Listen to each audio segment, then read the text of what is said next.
Hello friends, അപ്പോൾ എല്ലാവർക്കും പുതിയൊരു വീഡിയോയിലേക്ക് സ്വാഗതം. അപ്പം ഇന്നത്തെ വീഡിയോയിൽ നമ്മൾ നോക്കാൻ പോകുന്നത് ഒരു പിക്കിൻ്റെ ബാക്ക്ഗ്രൗണ്ട് എങ്ങനെ ബ്ലറാക്കാമെന്നതിനെ കുറിച്ചാണ്. കാരണം എന്ന് വെച്ചാൽ 2 ദിവസം മുന്നേ ഞാൻ ഇൻസ്റ്റാഗ്രാമിൽ ഒരു പിക്ക് ഇട്ടിട്ടുണ്ടായിരുന്നു. അപ്പോൾ അത് കണ്ടപ്പോൾ 3-4 പേര് എൻ്റെ അടുത്ത് ചോദിച്ച് ബാക്ക്ഗ്രൗണ്ട് എങ്ങനെയാണ് ബ്ലറാക്കണതെന്ന്. അപ്പോൾ അതിനെക്കുറിച്ചാണ് ഇന്നത്തെ വീഡിയോ. അപ്പോൾ ഇതിനു മുന്നേ ഞാൻ ഒരു വീഡിയോ ചെയ്തിട്ടുണ്ടായിരുന്നു ബാക്ക്ഗ്രൗണ്ട് എങ്ങനെ ബ്ലാക്ക് ആൻഡ് വൈറ്റ് ആക്കാമെന്നെ കുറിച്ച്. അപ്പം അതുമായിട്ട് ഏകദേശം സാദൃശ്യമുണ്ട് ഈ ഒരു വീഡിയോയ്ക്ക്. അപ്പം അത് കണ്ടിട്ടില്ലാത്തവർ ജസ്റ്റ് മേളിൽ ലിങ്കിലൊന്ന് ക്ലിക്ക് ചെയ്ത് പോയി കാണുക. അപ്പോൾ നമുക്കിനി നേരെ വീഡിയോയിലോട്ട് കിടക്കാം. അപ്പോൾ വീഡിയോയിലോട്ട് കിടക്കുന്നതിന് മുമ്പ് നിങ്ങൾ ചാനലിൽ പുതിയതാണെങ്കിൽ ജസ്റ്റ് ഒന്ന് സബ്സ്ക്രൈബ് ചെയ്യുക. സബ്സ്ക്രൈബ് ചെയ്ത് അടുത്തുള്ള ബെൽ നോട്ടിഫിക്കേഷൻ ഓണാക്കിയ ഞാനിടുന്ന വീഡിയോസിൻ്റെ നോട്ടിഫിക്കേഷൻ നിങ്ങൾക്ക് നിങ്ങളുടെ ഫോണിൽ ലഭിക്കുന്നതാണ്. അപ്പോൾ നമ്മൾ സ്നാപ്സീഡ് ഉപയോഗിച്ചാണ് ബാക്ക്ഗ്രൗണ്ട് ബ്ലറാക്കാനായിട്ട് പോകുന്നത്. അപ്പോൾ നേരെ സ്നാപ്സീഡ് ഓപ്പൺ ആക്കുക. അപ്പോൾ സ്നാപ്സീഡ് ഓപ്പൺ ആക്കിയിട്ട് നമുക്ക് എഡിറ്റ് ചെയ്യാനുള്ള ഇമേജ് എടുക്കുക. ഇമേജ് എടുക്കുന്നത് എങ്ങനെയാണെന്നൊക്കെ ഞാൻ കഴിഞ്ഞ വീഡിയോയിൽ പറഞ്ഞിട്ടുണ്ട്. അപ്പോൾ അതൊന്ന് ചെക്ക് ചെയ്തോളുക.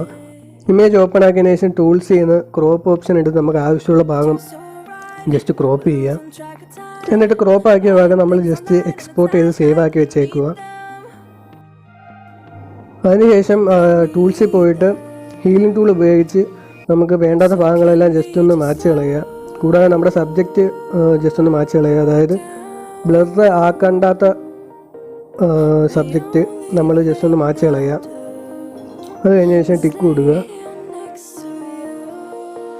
അതിനുശേഷം ടൂൾസിൽ പോവുക. ടൂൾസിൽ പോയി ലെൻസ് ബ്ലർ ഓപ്ഷൻ ക്ലിക്ക് ചെയ്ത് അതിൻ്റെ ഏരിയ ഏറ്റവും ചെറുതാക്കുക. ജസ്റ്റ് സ്ക്രോൾ ചെയ്ത് ചെറുതാക്കുക. അതിനുശേഷം ട്രാൻസിഷൻ എടുത്ത് അതും ഫുള്ള് ചെറുതാക്കിയിട്ട് ഏതെങ്കിലും ഒരു സൈഡിൽ കൊണ്ടുവയ്ക്കുക. അതിനുശേഷം താഴോട്ട് സ്വൈപ്പ് ചെയ്ത് ബ്രഷ് സ്ട്രെങ്ത് നിങ്ങൾക്ക് ആവശ്യമുള്ള എത്രയാണെന്ന് വെച്ചാൽ വയ്ക്കുക. ഞാനിപ്പോൾ 90 വെക്കുന്നത്. നിങ്ങൾക്ക് ആവശ്യമുള്ളത് നിങ്ങൾ വയ്ക്കുക. അതിനുശേഷം താഴെ നിന്ന് 4ാമത്തെ ഓപ്ഷൻ എടുത്താൽ നിങ്ങൾക്ക് ഇഷ്ടമുള്ള ഷേപ്പിൽ നിങ്ങളുടെ ബേക്കിലുള്ള ബ്ലർ ചെയ്ത സാധനത്തിന് വയ്ക്കാവുന്നതാണ്. അതിപ്പം ഇതിനൊക്കെ ഷേപ്പ് കൊടുത്തിട്ട് കാര്യമില്ല. ഈ ലൈറ്റ് എഫക്റ്റ് ഒക്കെ ബേക്കിൽ നിന്ന് ലൈറ്റൊക്കെയാണ് വരുന്നതെങ്കിൽ നിങ്ങൾക്ക് പല പല ഷേപ്പിലൊക്കെ വയ്ക്കാനായിട്ട് നല്ല ഭംഗിയായിരിക്കും. എന്നിട്ട് നേരെ ടൂൾസിൽ പോയി മേളിൽ കർവ്സ് എന്ന് പറഞ്ഞൊരു ഓപ്ഷൻ ഉണ്ട്. അത് ക്ലിക്ക് ചെയ്യുക. അത് ക്ലിക്ക് ചെയ്ത് 4ാമത്തെ ഓപ്ഷൻ എടുത്താൽ നിങ്ങൾക്ക് ആവശ്യമുള്ള ഓപ്ഷൻസ് കിട്ടും. അതിലേതാണ് നിങ്ങൾക്ക് താല്പര്യം എന്ന് വെച്ചാൽ അതെടുക്കുക. ഞാനിപ്പോൾ ഫെയ്ഡഡാണ് ഞാനിപ്പം ഉപയോഗിക്കുന്നത്. നിങ്ങൾക്ക് ഇഷ്ടമുള്ളത് നിങ്ങൾ സെലക്ട് ചെയ്യുക. അതിനുശേഷം നേരെ ടൂൾസിൽ പോവുക. ടൂൾസിൽ പോയിട്ട് ഡബിൾ എക്സ്പോഷർ എടുത്ത് നിങ്ങൾ നേരത്തെ എക്സ്പോർട്ട് ചെയ്ത പിക്ചർ ഇതിലോട്ട് ഇമ്പോർട്ട് ചെയ്യുക. അതിനുശേഷം ഇടത്തുനിന്ന് 4ാമത്തുള്ള ഓപ്ഷൻ ക്ലിക്ക് ചെയ്ത് ഒപ്പാസിറ്റി 100% ആക്കി ടിക്ക് കൊടുക്കുക.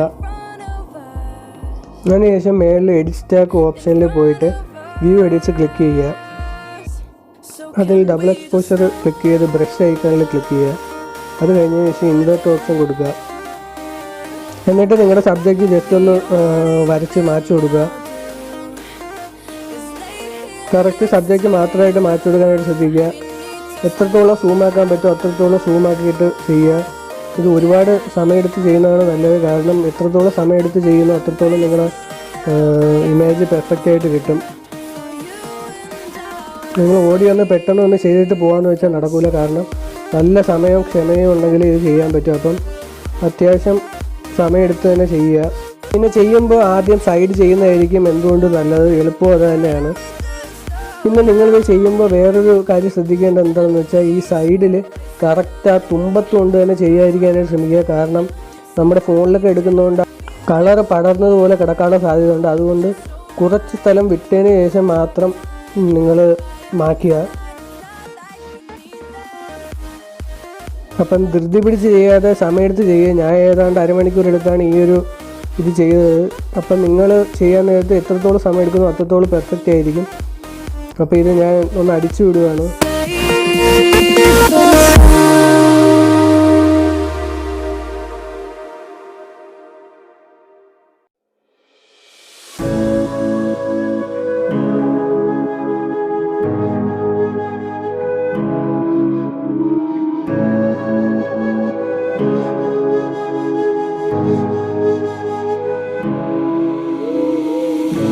The silence fades into the night.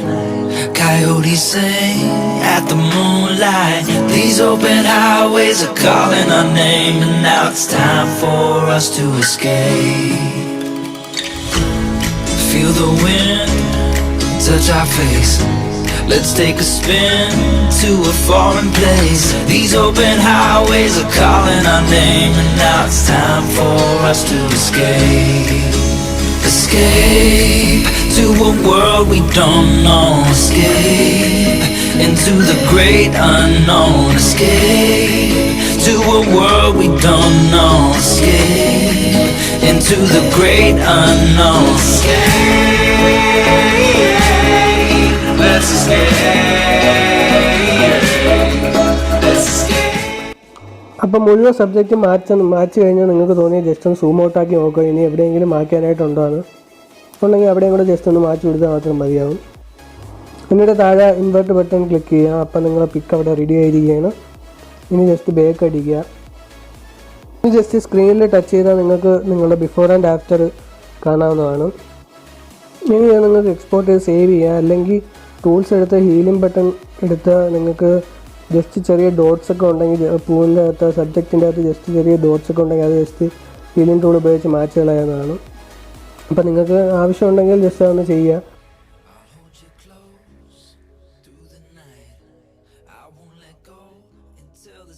അപ്പോൾ എന്നിട്ട് ജസ്റ്റ് എക്സ്പോർട്ട് ചെയ്ത് സേവ് ചെയ്യുക. സേവ് ചെയ്ത് നിങ്ങൾക്ക് ഇഷ്ടമുള്ള സ്ഥലത്ത് പോസ്റ്റ് ചെയ്യുക.